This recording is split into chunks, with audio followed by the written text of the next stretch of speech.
Greetings from the west coast of the US, where, when I present this paper on November 21st, it will be the middle of the night. I want to thank the organizers of this conference for including me and look forward to a lively discussion and questions from the participants. Now I'll get started. The Spartans, by all ancient accounts, were the indisputable masters of developed hoplite warfare in ancient Greece for nearly 2 centuries before their astounding defeat on the battlefield at Leuctra in 371 BCE. As Herodotus, Thucydides, and Xenophon demonstrate, the Spartans were surely atypical, not only in terms of the broad eligibility of their citizen body for hoplite service, but also in their professionalization of hoplite tactics, maneuvers, and organization. In his Lacedaemonian Politeia, Xenophon notes, among other things, the Spartans' centralized systematization of everything from their baggage train to their military uniform, their uniquely stratified system of military units and the corresponding hierarchical chain of command, and their corresponding ability to control the phalanx and execute difficult maneuvers. These included the epicampe, the forward bend, the exeligmos, the countermarch, and the anastrophe, the back wheel. Given the unparalleled attention to detail that they brought to every hoplite encounter, Xenophon concluded that the Spartans were the only professional practitioners of war amid a sea of amateurs, in Greek, technitas ton polemikon. As I've argued elsewhere, spectacle played a key role in the Spartans' supremacy in the set-piece battle, and it also helps to explain their adherence to hoplite tactics, as their fellow Greeks increasingly came to prefer more asymmetrical forms of warfare. Indeed, the battlefield not only constituted a site of competition for the Spartans, but also operated as a veritable stage upon which they performed and defended the ideology, social codes, and relations of power that organized the Spartan body politic and structured the Spartans' relations with their subjects, neighbors, allies, and enemies. In his account of the Battle of Mantinea in 418 BCE, Thucydides offers a particularly evocative portrait of the Spartan phalanx's performance of the egalitarianism and cooperative sociability that underpin the Spartan politeia. This is our next PowerPoint. There, Thucydides describes the Spartiates encouraging one another man to man, singing war songs possibly inspired by Tyrtaeus' poetry, and calling on their comrades to remember what they knew as brave men. Unlike their enemies, the Spartans advanced slowly and to the music of many flute players stationed among them, not for religious reasons, but in order that they might proceed evenly by keeping in step and not break their formation as large armies tend to do during their advance, end quote. Xenophon likewise emphasizes the Spartans' attention to the sensory aspects of the hoplite encounter in his account of their stunning victory at Nemea in 394, where, he tells us, they sacrificed a goat to Artemis Agrotera when they were less than a stade away from their opponents. He also notes their attention to the spectacular aspects of battle in his more generalized statement at Lac Paul 13.8. When the enemy is near enough to see, a she-goat is sacrificed, and custom ordains that all the flute players present are to play, and that every Lacedaemonian is to wear a wreath. An order is also given to polish arms.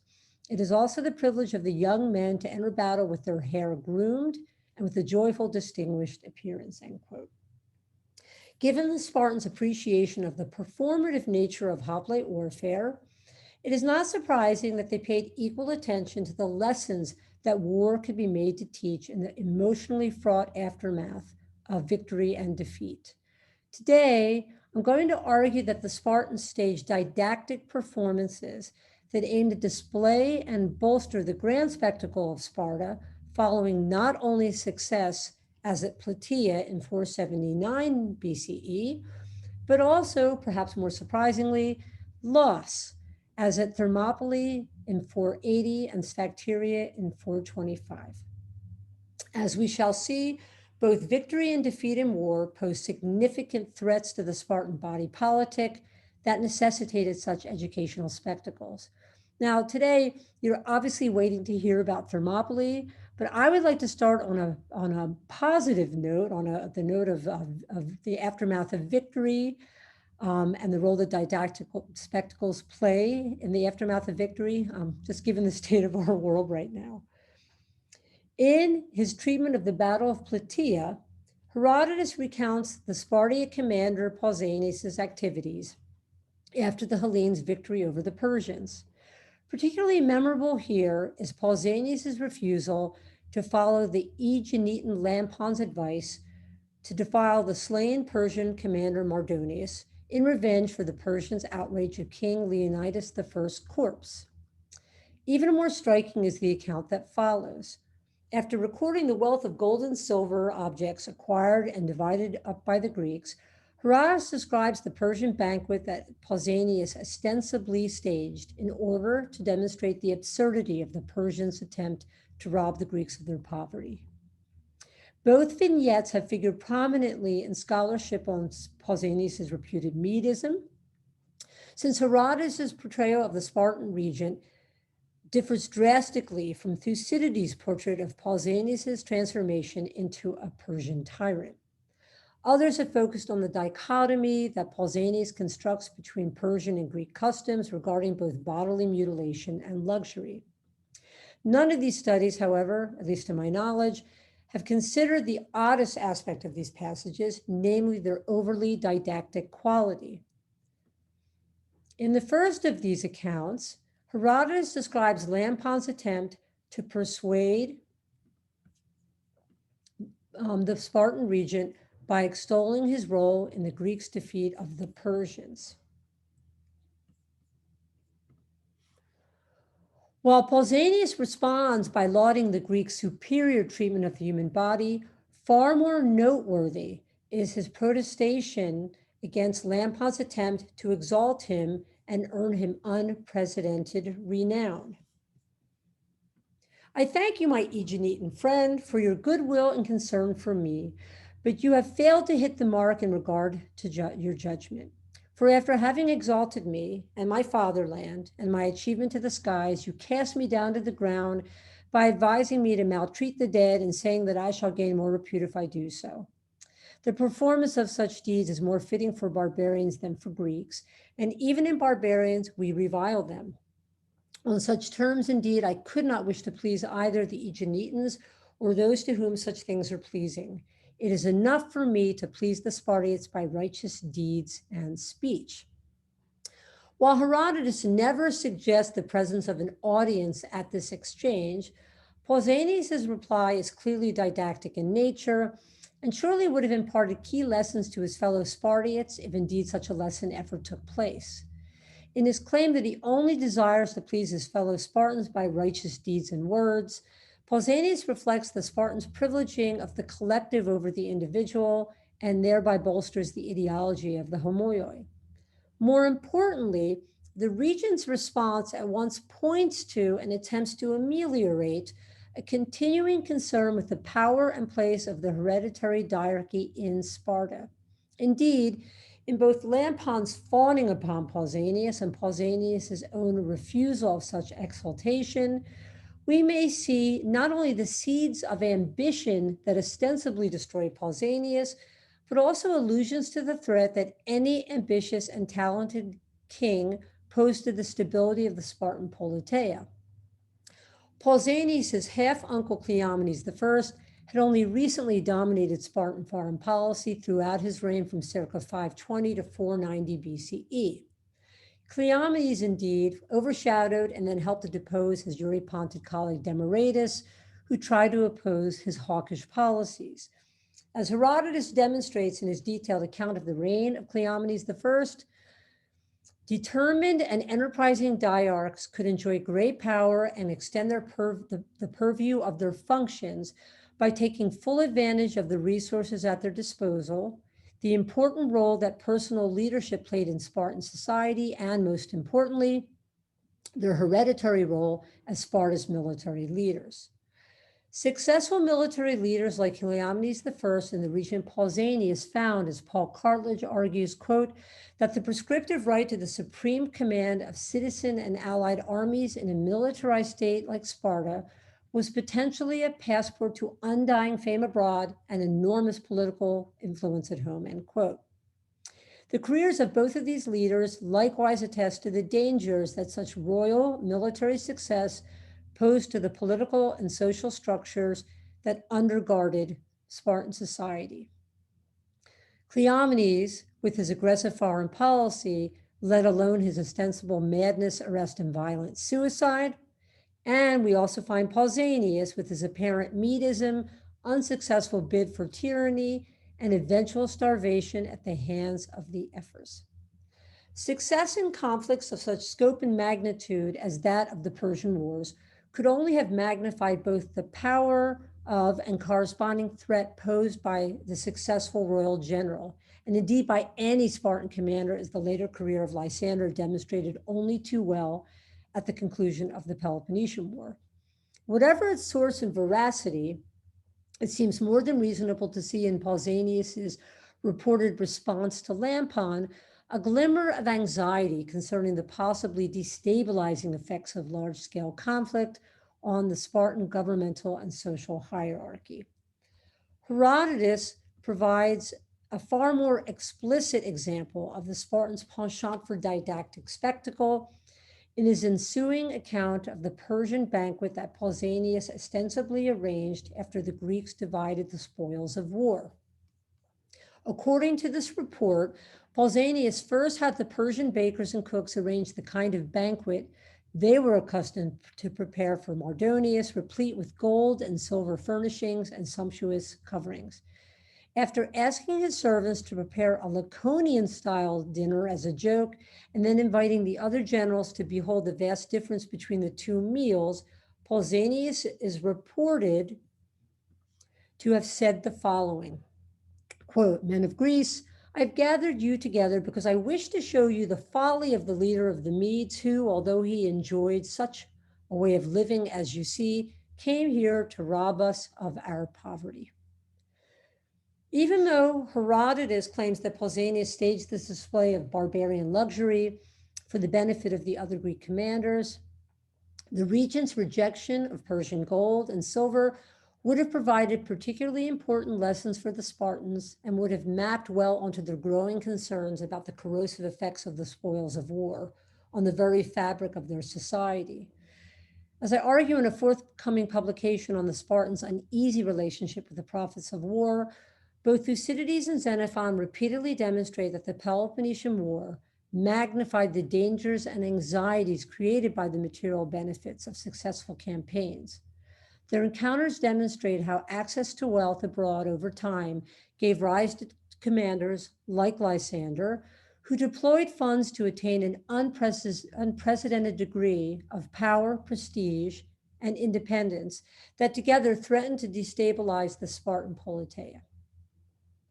The regent Pausanias, in his later purportedly nefarious activities in Byzantium, certainly revealed the dangers that could arise at the hands of a recently enriched commander. And Herodotus, in his detailed account of the Greeks' division of the war spoils at 981, makes sure that his audience knows exactly how much wealth Pausanias gained at the conclusion of the war. He tells us there that he gained, quote, tenfold of every kind of spoil, women, horses, talents, camels, and all other things likewise, end quote. War booty, of course, was one of the sources of the tremendous wealth that Sparta's hereditary diarchs, and by extension, other members of the two royal houses like Pausanias, enjoyed. While the diarchs enjoyed wealth from the royal estates that were located in perioikoi territory, and from the tribute that they received from the perioikoi, the sources make it clear that success in battle could prove remarkably lucrative. Xenophon, for example, reports that the Eurypontic king Agis II gave a tithe of the booty that he had won to Apollo at Delphi in 400, a practice repeated by his half-brother Agesilaus II in 394. Xenophon and Plutarch likewise revealed that royal wealth increased to such a degree by the early 4th century that Agesilaus was able to donate half of the estates that he inherited from Agis II to his mother's kinfolk. Such royal wealth constituted yet another key divide between the diarchs and their famously austere subjects, and underlined a deep fracture in the principles of conformity, uniformity, and priority of collective interest over private ones that constituted the ideology of the homoioi. Through his preparation of the Spartan meal and focus on the Greeks, or rather the Spartans' poverty, Pausanias blurs this distinction by aligning himself with his fellow Spartiates and calling to mind the Syssidia, the messes, that lay at the heart of the Lacedaemonians' educational system. The common messes at once aimed to homogenize and socialize the citizens who were supposed to consume together the Spartans' notoriously spare diet, even if differences in wealth, birth, and the quality of the food rendered homogeneity an ideal rather than actual practice.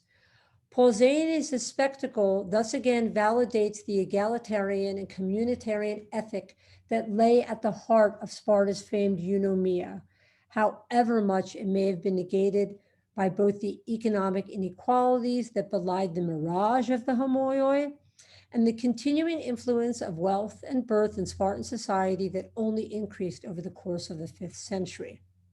Now, it's time to turn to the star of today's show, the earlier Battle of Thermopylae in 480 BCE.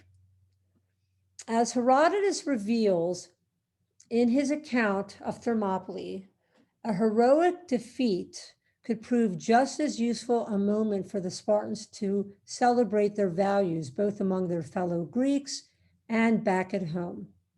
One obviously didactic tool was the legendary epitaph at Thermopylae that at once eulogized and appropriated the obedience of the Spartiates who fell in their brave stand against innumerable Persians. Quote, "Stranger, go tell the Lacedaemonians that we lie here obedient to their commands." Through this statement, the Spartans broadcast a powerful message about the unique civic mindedness that they enjoyed. And they broadcast this to all of the Greeks who witnessed the dedication of this inscription, as well as those who later visited Thermopylae and both recounted and learned about that famed battle. Herodotus earlier highlights the Spartans' famed compliance to law in his account of Demaratus' famous exchange with Xerxes, where he talks about the power of law over his fellow Spartiates. Xenophon likewise attests to the Spartans' exemplary obedience to their laws and their magistrates, and he positions obedience as absolutely central to the Spartan politeia in chapter 8 of his Lacedaemonian politeia. And again, as you can see at the beginning, indeed, we know that in Sparta, they especially obey the magistrates and the laws. And he goes on and on and on to talk about how important obedience is among the Spartiates. It was this famous obedience to the command to remain in formation and to fight to the death that made the Spartans so successful on the battlefield, bolstered the Spartans' control over much of the Peloponnesus, and terrorized their enemies. Indeed, a number of their opponents never even waited for the onslaught, but actually yielded as soon as the Spartans charged, as in the case of the Argives and their allies, who fled in the face of Agis II and his forces at Mantinea in 418. The enduring power of the Spartans' reputation for obedience is best illustrated by the shock waves that the Spartans' surrender on Sphacteria in 425 sent through their fellow Greeks. The aftermath of Thermopylae likewise gave the Spartans an opportunity for an internal lesson on the dangers posed by disobedience to the laws. Back at home, the Spartans were treated to the spectacle of public shaming that survivors such as Aristodemus suffered upon his return after Thermopylae. As a result of his survival of the Battle of Thermopylae, either because of ophthalmia or because of delaying tactics, Herodotus tells us that Aristodemus endured silence, segregation, and the shame of being called Aristodemus the Trembler. Herodotus 2:31. Another survivor, Pantides, apparently experienced such dishonor when he returned home that he hanged himself.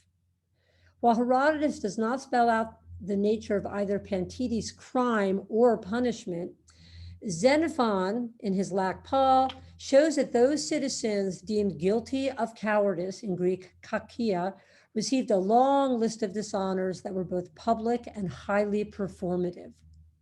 The coward, most importantly, was excluded from participation in the Sycidion and the Gymnasium, two key sites of Spartan socio-political activity, as well as communal, athletic, and cultural events. In addition, the coward was constantly forced to defer to other citizens, even his juniors, was not allowed to contract marriages for himself or for his female relatives, and was forbidden both to walk about looking cheerful and to imitate honorable men on pain of being beaten by his betters. After the debacle on Sphacteria in 425, the Spartans likewise witnessed the public humiliation of their compatriots, a powerful lesson in the socio-political dangers of cowardice that was only partially mitigated by the eventual restoration of these men to their former status. According to Thucydides, the authorities initially left those Spartans who had surrendered at Sphacteria in possession of their civic rights, but later grew concerned that these men, who feared some degradation in their status, would attempt revolution. Consequently, the Spartans disenfranchised the Spartan kakoi, the Sphacteria kakoi rather, and thereby deprived them of the right to hold office or to buy and sell anything. In his account of the aftermath of Sparta's terrible loss at Leuctra in 371, Plutarch even more carefully and clearly highlights the public and almost theatrical nature of punishments meted out to cowards. Quote, in fact, not only are these people excluded from holding any office, but it is considered improper to give a spouse to any one of them or to receive one through him. Anyone who encounters them is free to strike them if he so chooses. If they have to resign themselves to going about, to going about in coarse and dirty clothing, to wearing patched and dull colored mantles, to shave only part of the beard, leaving the rest grow. And here I use Ducas's 2006 translation, which I think is the best one out there. As these authors demonstrate, the Spartans conducted this comprehensive form of public shaming not at once on the battlefield, but rather at home and before an audience constituted by the entire Lacedaemonian community. The punishment of cowardice in battle accordingly constituted yet another public spectacle provided by Sparta for its citizens, which is not surprising when we consider that cowardice itself constituted a communal offense. Indeed, in his praise of the Lycurgan system's cultivation of Spartan public virtue, Xenophon treats cowardice as a crime against the entire polis, and thus deserving of particularly heavy penalties, as we see here in Lac Paul 10:6. The communal setting of this lesson, more importantly, allowed all members of the politeia to participate in the punishment of cowardice, whether through the debate and voting that took place in the assembly on the punishment of those deemed guilty of this offense, or through the active social and physical humiliation of the kakos, or the more passive shunning of the coward on the street, in the gymnasium, or in the Sycidion. Through their performance as punishers and the witnessing of their fellow citizens' degradation, the Spartiates at once taught and learned a powerful lesson on the dangers posed by cowardice, which I've defined elsewhere as the failure to obey the law that mandated the maintenance of the hoplite phalanx. As Xenophon makes clear at Lac Paul 8.5, disobedience to the laws was considered not only unlawful, but even impious. And modern scholars agree that obedience was a key, if not the key component of the cooperative sociability at the heart of Spartan eunomia, which Paul Cartledge has aptly defined as, quote, orderly obedience to the agreed rules, end quote. It is no wonder that the Spartans responded to cowardice by forcing both the kakoi and the homoioi to enact a spectacle of socio-political death for those who put the individual over the needs of the collective. As these accounts of such educational moments or spectacles should make clear, Sparta enjoyed a particularly complex relationship with warfare. On the one hand, as I've argued, the Lacedaemonians' core values, together with their rigorous discipline and educational practices, mapped onto their hoplite organization, tactics, and ethics in general. The Spartans' deep-rooted ethic of cooperative sociability that underpinned their famed eunomia, together with their promotion of uniformity, conformity, and obedience, would have promoted the cohesion that was essential to hoplite warfare, and that, according to Xenophon, allowed the Spartans to execute, and here we can see in number 11, to execute difficult maneuvers with ease. And this is Paul 11:8. This is 6-8, okay? Both the training for and performance of hoplite warfare in turn would have bolstered core Spartan institutions, practices, and ideology, especially the intertwined values of egalitarianism and communalism. Continued warfare, however, threatened to destabilize those very structures and values by laying bare those fractures in the Spartan system that worked against true homogeneity and the prioritization of collective interest over private ones. Warfare and its economic benefits could only exacerbate the continuing influence that birth and wealth exercised in Spartan society.